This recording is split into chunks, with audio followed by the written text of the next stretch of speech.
संतोषी माता की जय। संतोषी माता व्रत कथा। इस कथा को पढ़े सुने बिना नहीं मिलता शुक्रवार को संतोषी माता व्रत करने वालों को कोई फल, तो पूजा में इस कथा को जरूर सुनना चाहिए। एक गांव में एक बुढ़िया रहती थी। उसके 7 बेटे थे।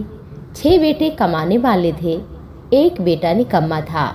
बुढ़िया माँ 6 पुत्रों का जूठा 7वें पुत्र को देती। 7वां पुत्र एक दिन अपनी पत्नी से बोला, देखो मेरी माता का मुझ पर कितना प्रेम है। वो बोली, क्यों नहीं, जो तुमको सबका बचा जूठन दे देती हैं। बोला, मैं जब तक अपनी आँखों से नहीं देखूंगा तब तक नहीं मानूंगा। बोली कि देख लोगे तो? कहा, मान लूंगा। एक दिन कुछ समय पश्चात एक बार बड़ा त्योहार आया। घर में 7 प्रकार के भोजन, चूरमा के लड्डू बने। वह पत्नी की बात को देखने के लिए सिर दर्द का बहाना बनाकर पतला कपड़ा ओढ़कर रसोई घर में सो गया। कपड़े में से सब देखता रहा। 6 भाई भोजन करने आए। उसने देखा माँ ने सबके लिए आसन बिछाए, 7 प्रकार की रसोई परोसी और उन्हें बुला बुला कर भोजन करा रही थी। वह देखता रहा।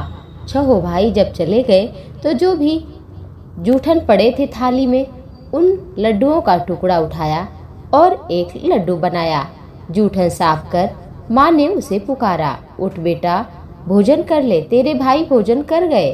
उसने कहा, माँ मुझे भोजन नहीं करना है, मैं परदेश जा रहा हूँ। माँ ने कहा, कल जाना है तो आज ही जा। वह बोला, हाँ हाँ जा रहा हूँ। ऐसा कहकर घर से निकल पड़ा। चलते समय उसे पत्नी की याद आई। वह गौशाला में कंडे थाप रही थी। वहां जाकर वह बोला, मेरे पास तो कुछ नहीं है, यहाँ गोठी है सो ले लो, अपनी भी कोई निशानी हमें दे दो। वह बोली, मेरे पास क्या है, गोबर भरा हाथ। यह कहकर पत्नी ने उसकी पीठ पर गोबर के हाथ की थाप बना दी। वह चल पड़ा। चलते चलते दूर देश में पहुंचा। वहाँ एक साहूकार की दुकान थी। वहाँ जाकर बोला, सेठ जी मुझे नौकरी पर रख लो। साहूकार को नौकरी की सख्त ज़रूरत थी नौकर की, तो साहूकार ने कहा कि काम देकर तब देंगे तनख्वाह। उसने कहा, सेठ जैसा आप ठीक समझे। उसने साहूकार के यहाँ नौकरी कर ली। वहाँ दिन रात काम करने लगा।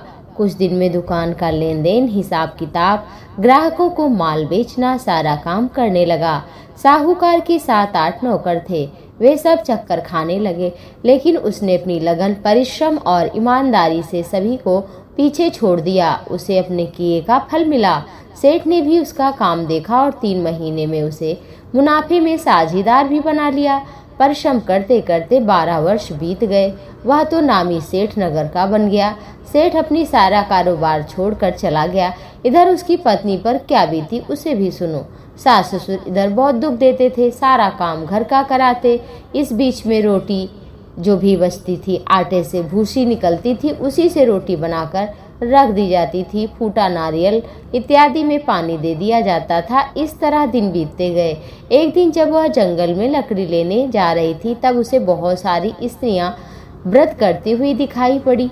वह पूछने लगी कि ये किसका व्रत है, इसके करने से क्या होता है, इसकी विधि होती है, मुझे भी समझाकर इसका विधान कहो तो तुम्हारा बड़ा एहसान मानूंगी।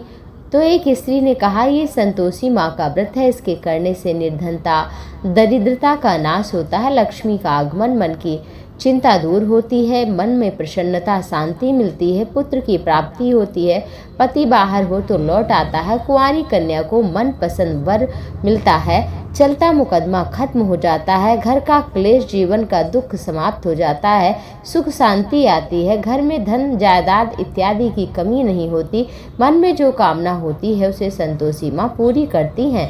वह पूछने लगी, यह व्रत कैसे किया जाता है, यह भी तो बताओ। वह स्त्री कहने लगी, बिना परेशानी, श्रद्धा और प्रेम से जितना बन सके प्रसाद लेना, 5.25 से सवा पैसे से 5.25 आने तक, इससे ज़्यादा या जो भी हो भक्ति के अनुसार गुड़ चना लेना, हर शुक्रवार को निराहार रहकर कथा सुनना, कहना इसके बीच में क्रम नहीं टूटना चाहिए, लगातार नियम का पालन करना, सुनने वाला कोई ना मिले तो घी का दीपक जलाकर स्वयं ही पात्र रखकर कथा कहना, नियम न टूटे, जब कार्य जब तक सिद्ध ना हो तब तक उद्यापन नहीं करना चाहिए। 3 मास में माँ पूरा फल दे देती हैं। यदि ग्रह बहुत खराब है तो 1 वर्ष में तो अवश्य ही फल प्राप्त हो जाता है। कार्य सिद्ध होने पर उद्यापन करना चाहिए, 20 में नहीं। उद्यापन में 2.5 सेर आटे का खाजा, इसी अनुसार खीर, चने का साग, 8 बच्चों को भोजन कराना चाहिए। जहाँ तक मिले घर के ही भाई बंधु देवर जेठ के, नहीं हो तो रिश्तेदार और ब्राह्मण को बुलाकर भोजन करा देना चाहिए। यथाशक्ति दक्षिणा देना चाहिए। माँ का नियम पूरा करना चाहिए। इस दिन घर में कोई खटाई नहीं खाए और ना खट्टा बनाए ना खट्टा दे। इस तरह से सुनकर वो चल पड़ी। रास्ते में कुछ लकड़ी बेच दिया, कुछ पैसा मिला, गुड़ चना लेकर माँ के व्रत की तैयारी करने लगी। रास्ते में संतोषी माता के मंदिर में जाकर चरणों में लौट गई। विनती करने लगी, हे माँ, मैं बहुत दीन हूँ, निपट हूँ, अज्ञानी हूँ, व्रत के कुछ नियम नहीं जानती, बहुत दुखी हूँ। हे माता, मेरा दुख दूर करो। माँ को बड़ी दया आई। एक शुक्रवार बीता कि दूसरे शुक्रवार को ही उसके पति का पत्र आया और तीसरे शुक्रवार को उसका भेजा हुआ पैसा। यह देखकर जेठानी मुंह सिकोड़ने लगी। इतने दिनों बाद इतना पैसा आया, इसमें क्या बड़ाई है। लड़के ताने देने लगे। काकी के पास अब पत्र आने लगे, रुपया आने लगा। अब तो काकी की खातिर बढ़ेगी, अब तो काकी बुलाने से नहीं बोलेंगे। बेचारी सरलता से कहती, भैया पत्र आए, रुपया हम सब के लिए अच्छा है। ऐसा कहकर आंखों में आंसू भरकर संतोषी माता के मंदिर में जा मातेश्वरी के चरणों में लौट कर रोने लगी। माँ, मैंने तुमसे पैसा नहीं मांगा, मुझे पैसे से क्या काम, मुझे तो अपने सुहाग से काम है। मैं तो अपने स्वामी के दर्शन और सेवा मांगती हूँ। तब माता ने प्रसन्न होकर कहा, जा बेटी, तेरा स्वामी जल्दी ही आएगा। यह सुन खुशी से बावली हो वह घर आकर काम करने लगी। संतोषी माँ विचार करने लगी, इस भोली पुत्री से मैंने कह दिया तो शीघ्र पति आएगा, पर आएगा कहाँ से, इसे तो स्वप्न में भी नहीं याद करता। तो संतोषी माता ने उस बुढ़िया के बेटे को स्वप्न में जाकर समझाया, पुत्र, तेरी घरवाली बहुत कष्ट उठा रही है। बोला, हाँ माँ, मालूम तो है, लेकिन क्या करूं, कैसे जाऊं, परदेश में हूं, लेन देन का हिसाब किताब है, कोई जाने का रास्ता नहीं है, आप ही कोई राह दिखाएं। माँ बोली, सवेरे नहा धोकर मेरा नाम लेकर घी का दीपक जलाकर दंडवत कर मुझे प्रणाम करना, दुकान पर बैठ जाना, सारा तुम्हारा माल बिक जाएगा।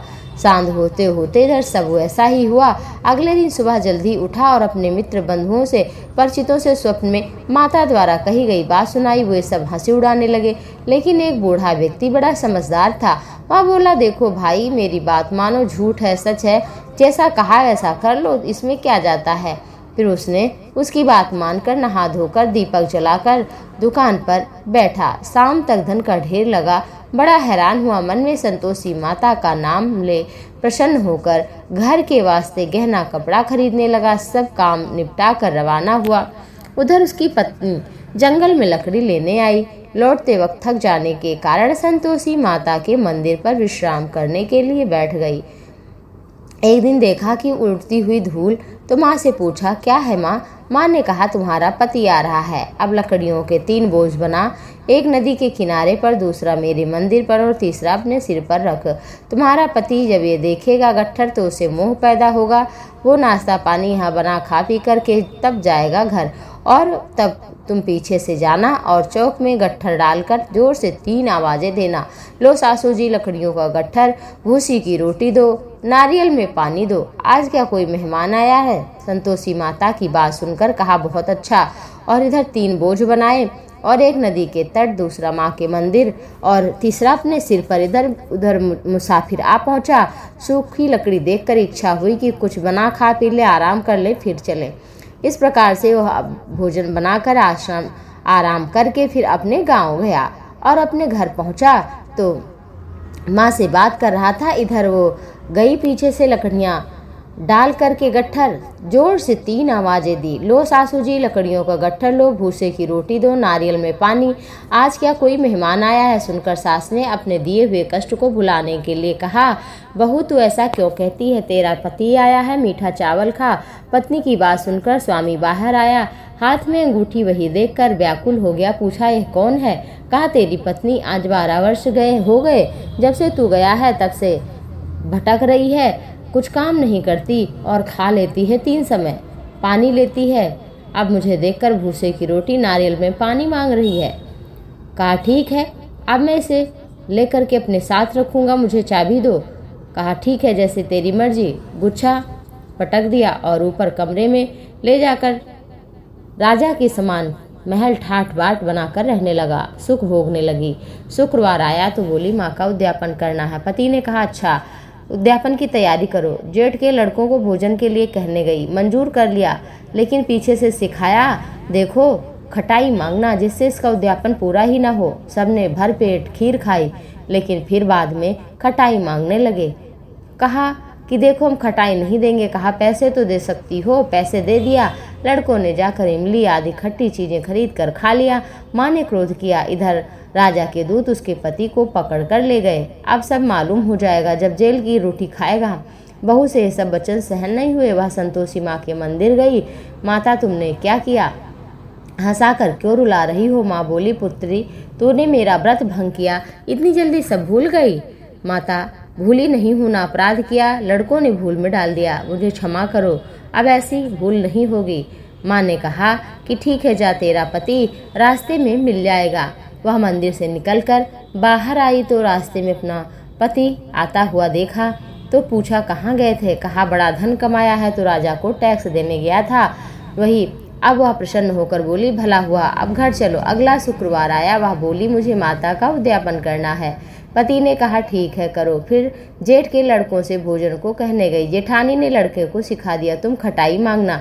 लड़के भोजन करने बैठे, लेकिन भोजन करने से पहले कहने लगे हमें खीर पूड़ी नहीं भाती, जी बिगड़ता है, कुछ खटाई दो। बोली खटाई नहीं मिलेगा। फिर वो चले गए। फिर ब्राह्मण के लड़कों को बुलाकर भोजन कराया, दक्षिणा दी, एक एक मीठा फल दिया, प्रणाम किया। इससे संतोषी माँ प्रसन्न हुई। 9वें महीने चंद्रमा के समान सुंदर पुत्र हुआ। पुत्र को लेकर वह प्रतिदिन संतोषी माता के मंदिर में जाने लगी। माँ ने सोचा यह रोज आती है, आज क्यों ना चलूं इसके घर, इसका घर तो देखूं। यह विचार कर माँ ने भयानक रूप, गुड़ चने से सना हुआ मुख, ऊपर से मुख में सूंड के समान होठ, मक्खियाँ भिनभिना रही थी।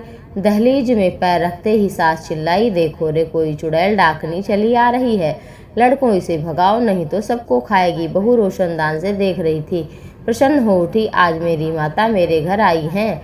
यह कहकर दूध पीते बच्चे को गोद उतार दिया और इस पर सास को बड़ा क्रोध आया। कहा अरे दुष्ट, कैसी उतावली हो रही, बच्चे को पटक दिया। इतने में माँ के प्रताप से देखो जहाँ तहाँ लड़के ही लड़के नजर आने लगे। वह बोली माँ मैं जिनका व्रत करती हूँ ये मेरी संतोषी माता है। इतना कहकर झट से घर के सारे किवाड़ खोल दिए। सब ने माँ के चरण पकड़े, विनती करने लगे, माँ मूर्ख हैं, ज्ञानी आपके व्रत विधि प्रभाव को नहीं जानते, हमने आपका व्रत भंग किया, बड़ा अपराध किया। हे माँ हमारे अपराधों को क्षमा करो। बार बार कहने पर जब माता संतोषी ने क्षमा नहीं किया तो बहू ने कहा तो माँ ने क्षमा कर दिया। उसकी सास कहने लगी, हे संतोषी माता, आपने जैसे सबको फल दिया वैसे हमको भी देना। जो भी आपकी कथा सुने पढ़े उसका मनोरथ पूर्ण करना। ऐसा जब कहा सास ने तो बहू के कहने पर माँ ने एवं अस्तु कहा, ऐसा ही होगा। और तब से के के के के के के के